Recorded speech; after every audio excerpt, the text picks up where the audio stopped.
Following the attempted arrest and assault of Nation Media Group journalist Steven Mbidde this morning, while following up on the story of detained NUP MPs, that is Derrick Nyeko and Muwada Nkunyingi, as well as 20 others at Wandegeya Police Station, concerns over press freedom and the safety of journalists during Uganda's election processes has intensified. We do speak to the journalist himself, Steven Mbidde, in search of answers to some key questions arising from these instances. For example, what led to your attempted arrest, and why were you assaulted in such a manner, Steven?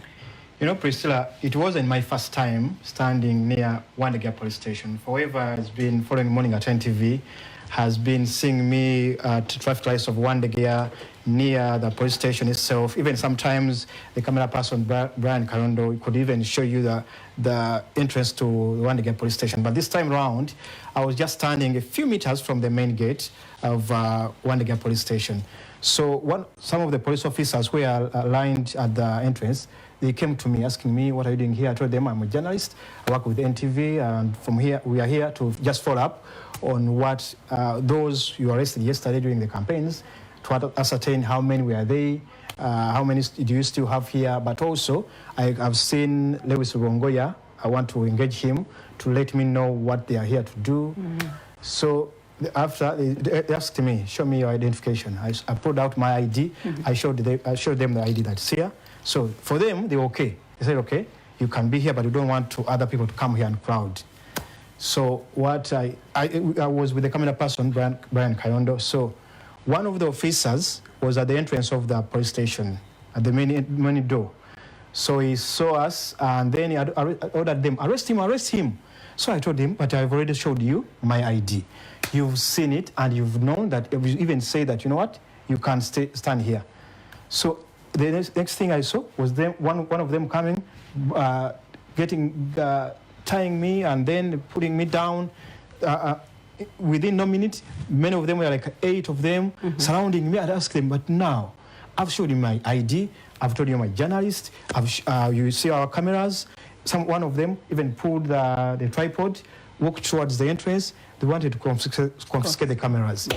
So at that moment, Rubongoya was at the entrance. So he saw his scuffle and he came and engaged the DPC that, you know what, that is a journalist. I even showed you the ID. Why are you like ordering the guys to arrest him? They insisted. They took me to the entrance. There is a barricade. They made me they took me through this small entrance. Took me in. I tried to resist. I said, you know what?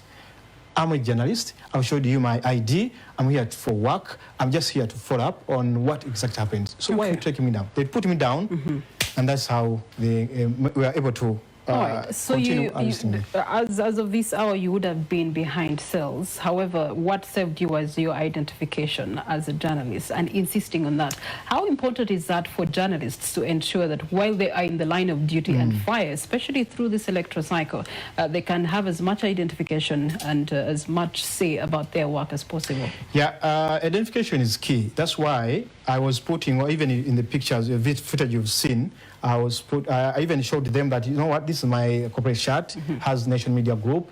I have the ID. I think identification is key. But also, I think that we need to have common sense. Because these 8 of them, police officers, rounding up one person. Why don't you, just one of you, ask, who are you? Identify yourself. Then we can, in an orderly manner, even if I'm not a journalist, but I'm a Ugandan. You are Ugandan. You can communicate using the same language. Even if I wasn't a journalist, one of them would have taken me to the police station. You come with me. They would have told me, come with us. All right, Steven, let's talk about the impact, because at the end of the day, away from journalism, you're a human being, you're a person with a family, and people have been able to see that. What has been the impact of this scuffle? It's not the first of its kind for your line of work. And so, Lord, talk to us about the impact and how it's affecting you in your line of work. You know, what I did was, first of all, is to make sure that my family doesn't get to know how I am, because I know they would, at least my sister was watching live. Then after some time, he called asking me, are you okay? Then my wife also called. But I know it has a toll on them. I told them, you know what, just go on NTV, watch NTV at 1.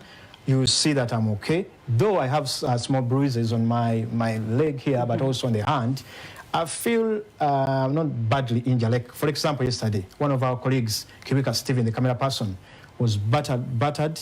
Even now, he's still limping. So for me, I feel I'm in a much better place than other journalists. As we conclude this conversation, for the 2021 general election, we saw this heightened around November before that election.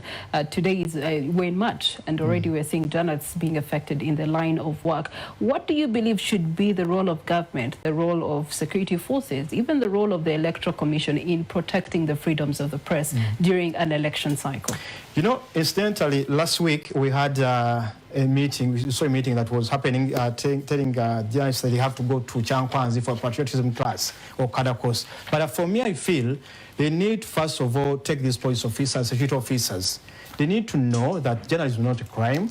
It's like a duty, like for them, they are supposed to be protecting law and order, protecting humanity. Even journalists have to also have their day-to-day engagements. They have to let journalists do their work so that we also live harmoniously, because we are also building Uganda. All right. As we continue to